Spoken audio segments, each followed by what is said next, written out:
मित्रांनो, तुम्हाला एक गोष्ट सांगू इच्छितो.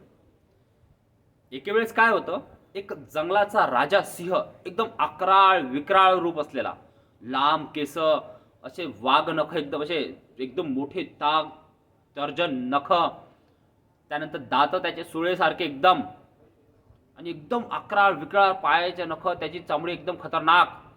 तो राजाकडे येतो आणि राजाला म्हणतो, हे राजा, मला तुझी राजकुमारी आवडलेली आहे, तर मला तिच्याशी लग्न करायचं आहे, देतो की नाही मुलगी? आता तो राजा, तर बिचारा राजा शेवटी माणूस, तो विचार करतो की याला कसं नाही म्हणा. तर राजा त्याला म्हणतो की अरे सिंहा, अरे तुझ्यासारख्या व्यक्तीला मुलगी देऊन तर मी तर धन्यच होईल, पण कसं आहे ना, माझी राजकुमारी खूप कोमल आहे, खूप नाजूक आहे, मी तिला फुलासारखं जपलेलं आहे, तर तू काय कर, हे जे तुझे नख आहे ना, हे तिला रुततील रे. तर तो म्हणतो, असं नख रुततील, बरं ठीक आहे. मग सिंह जातो आणि पूर्ण नख वगैरे बढिया, त्याला काय म्हणतात ते करून येतो, नख वगैरे सगळं कापून व्यवस्थित येतो. राजकुमार राजाकडे परत येतो आणि राजाला विचारतो, राजा बघ, मी नख सुद्धा आता काढले, आता राणीला ते नख सुद्धा रुतणार नाही. तर राजा म्हणतो, हे तर बरोबर आहे रे, तू नख काढले, पण तुझ्या हे शरीराचे केस वगैरे एवढे आहेत, हे माझ्या राजकुमारीला सहन होतील का? आता राजकुमारीकडे पाहून सिंह म्हणतो, ठीक आहे, काही अर्ज नाही. तो जातो, बढिया कटिंग वगैरे करतो, सगळं एकदम क्लीन क्लीन शेव. ठीक आहे, राजाकडे येतो, बघ आता मी केस वगैरे सगळं काढलो.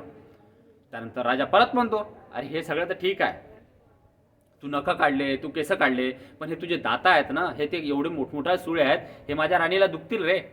तर सिंह म्हणतो, बरं ठीक आहे, एवढंच त्रास आहे ना, तू जातो, त्याचे दात वगैरे व्यवस्थित कट करून येतो, डेंटिस्ट कडून कट वगैरे करून येतो, आणि परत राजाकडे येतो की बघ, आता मी दातही काढले, आता मी नखही काढले, आणि माझ्या अंगावरचे केस पण साफ केले, आता तर मुलगी दिसतील ना. राजा म्हणतो, एकदा पलट तिकडे, आणि लात मारून बाहेर काढतो. आता कशाचा वाघ रे तू, आता कशाचा सिंह तू, चल निघ इथून. तशीच कडल्या परिस्थिती आज उद्धव ठाकरे झाली काय.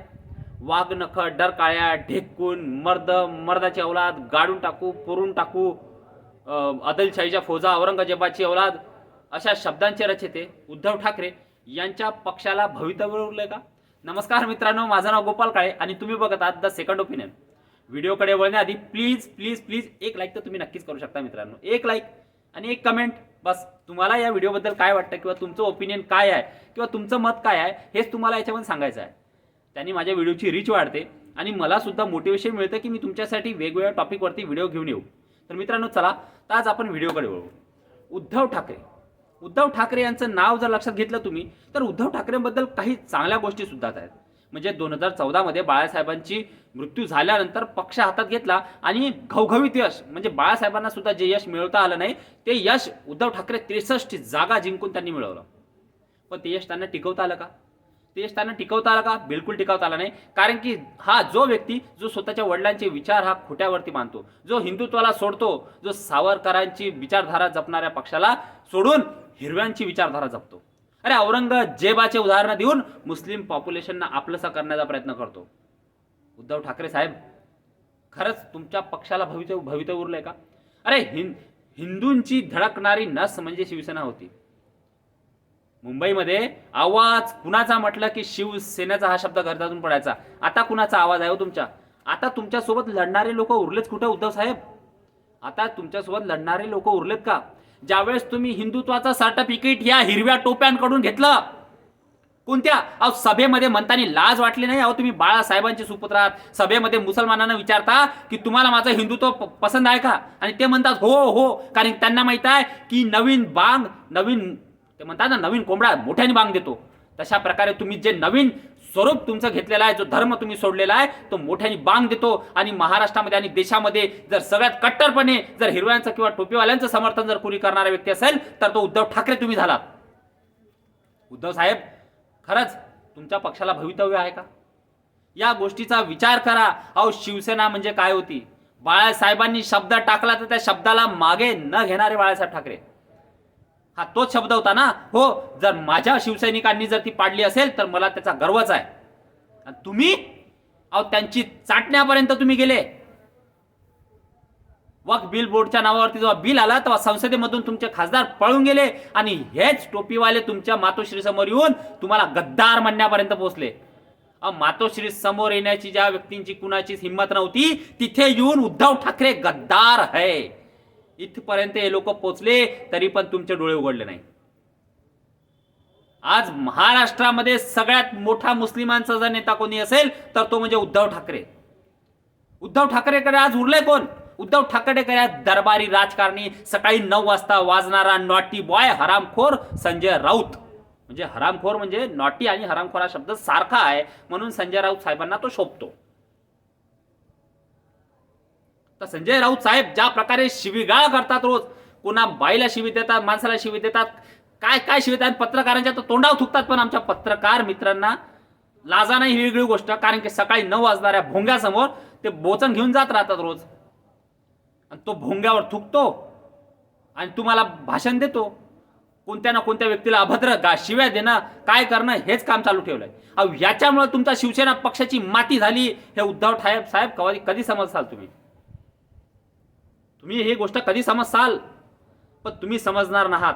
काऊन? कारण की बापाने कमवून देणाऱ्या पक्षावर तुम्ही मान ठोकली आहे. तुमची मेहनत काहीच नाही. ते नीलमताई गोरे म्हणल्या ना की अहो शिवसेनेत पद पाहिजे म्हणजे काय आहे? शिवसेनेत पद पाहिजे तर 2 मर्सिडीज द्या, तुम्हाला शिवसेनेत म्हणलं ते पद मिळतं.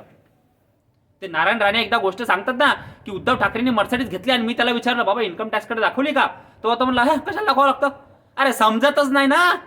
ना आमदार होते, ना खासदार होते, ना नगरसेवक होते, ना कुठे जॉब केला. मुंबईमध्ये एवढी हजारो करोडची संपत्ती आली कुठून उद्धव ठाकरे तुमच्याजवळ? या गोष्टीचा कधी लोकांना तुम्ही उत्तर देणार आहात का?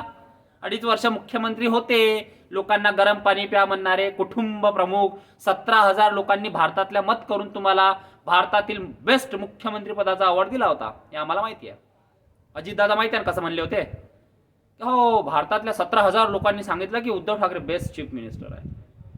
अरे लोक माझ्या सांगातीमध्ये जे भिजून तुम्हाला ठोकलंय ना पवार साहेबांनी की असा मुख्यमंत्री जो 2.5 वर्षात फक्त आणि फक्त 2.5 घंटे किंवा 2.5 दिवस मंत्रालयात आला, असा नाकाम मुख्यमंत्री, निकामी मुख्यमंत्री महाराष्ट्राला लाभला. हे महाराष्ट्राचं दुर्दैव. घरात बसून राहणारा घरघुशा मुख्यमंत्री महाराष्ट्राने बघितला आणि 2.5 वर्ष नाही, 2.5 वर्षाच्या राजकारणात 25 वर्ष महाराष्ट्राला मागे घेऊन जाणारे उद्धव ठाकरे. अहो कशाच्या बिझनेसमॅनच्या गोष्टी करता? अहो त्या बिझनेसमॅनच्या घराखाली जिलेटिनच्या कांड्या ठेवणारे तुम्हीच ना? तुम्हीच होते ना उद्धव साहेब ठाकरे? अहो कशाच्या डेव्हलपमेंटच्या गोष्टी करता? कशाचं काय करता?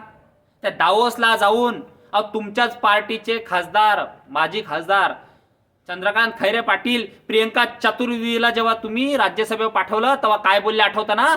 की हो आमचा चेहरा पाहून आदित्य ठाकरे साहेब खुश नसतील होत म्हणून प्रियंका चतुर्वेदी मॅडमला त्यांनी खासदारकीला पाठवलं असेल. आणि ज्या प्रकारचे व्हिडिओ ते म्हणजे मागे न्यूज चालू होत्या की मला सेकंड टाइम सुद्धा खासदारकी पाहिजे, नाही तर दावोसचे व्हिडिओ मी लीक करते. आता ते कोणते होते काय होते कोणाला माहिती नाही, लागले नाही. आणि आता डबल खासदार बनण्याचा चान्स नाही, कारण की आमदार 20 निवडून आले आणि त्यातले आमदार आता राहतील किती निवडून? तर 20 पैकी 10-15 तर आताच पळायला निघाले. ते हम दो हमारे दो म्हणजे वहिनी आणि तुमचे, आणि ते पाटणकर काढा ते सॉरी ते काय आहे तुमचं सरदेसाई वरून, ते एक तुमचे, असे 2-4 आमदार तुमच्याकडे राहतील आणि 2-4 खासदार जे हिरव्या मतावरती निवडून आलेत ते खासदार, बाकी कोण नाही. हो झालं तुमचं, आता संपलं. उद्धव ठाकरे साहेब अहो एकेकाळी शिवसेना म्हणजे तुमचा मान होता, सन्मान होता, तुम्ही घरात बसून होते, पण झाकली मूठ 1.25 लाखाची होती.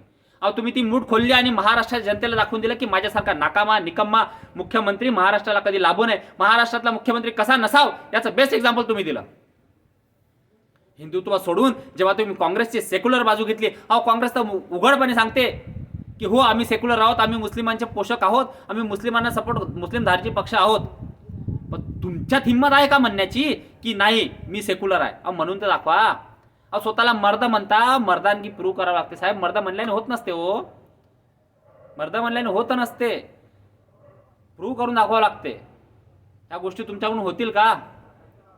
येणाऱ्या काळात उद्धव ठाकरेंचा पक्ष कसा सर्व्हाइव्ह करेल याचं उत्तर कुणी आहे का?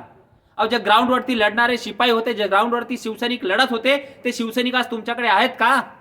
बिलकुल नाहीत.